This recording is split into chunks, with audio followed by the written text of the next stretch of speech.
CBC and radio host Ghomeshi have parted ways after a series of events over the weekend. The now former host of Q is off the air. He says he's about to launch a lawsuit. Eli Glasner is here with the details. So what are you watching for today, Eli? We have a producer right now in the courts in Toronto waiting to get the details of that lawsuit. But we did talk to the law firm yesterday. Dentons, they've been hired by Ghomeshi. They say their client is taking this very seriously. And let me read you a statement they released on Sunday about this lawsuit against the CBC. It says the action will claim general and punitive damages for, among other things, breach of confidence and bad faith in the amount of $50 million.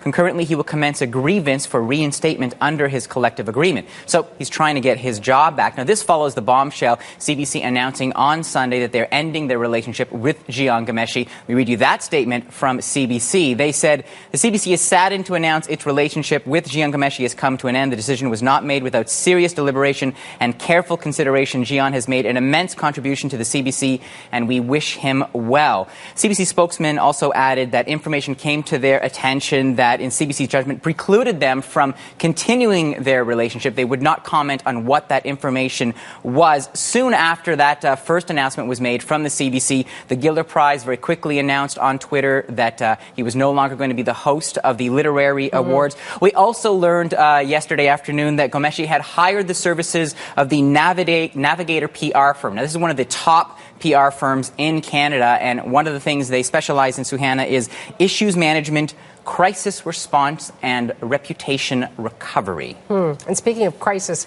response, Gian himself has told his side of the story. What are the nuggets there? So he has a lengthy post he put up on Facebook, and he talked about being fired by the CBC, saying, because of a risk of my private sex life being made public as the result of a campaign of false allegations pursued by a jilted ex-girlfriend. So he talked about a relationship with a woman a couple years ago. Their bedroom activities involved dominance and submission. And he goes on to paint this portrait of an ex-girlfriend contacting others, working with a freelance writer to build a case against him.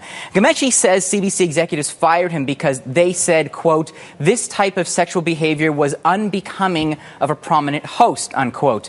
And near the end of his essay, Ghomeshi had this to say. I'm going to read the full quote. He says, my tastes in the bedroom may not be palatable to some folks. They may be strange, enticing, weird, normal, or outright offensive to others. We all have our secret life, but that is my private life. Now, it's worth noting no complaints have been officially filed with the police against Ghomeshi, but the show Q goes on air today.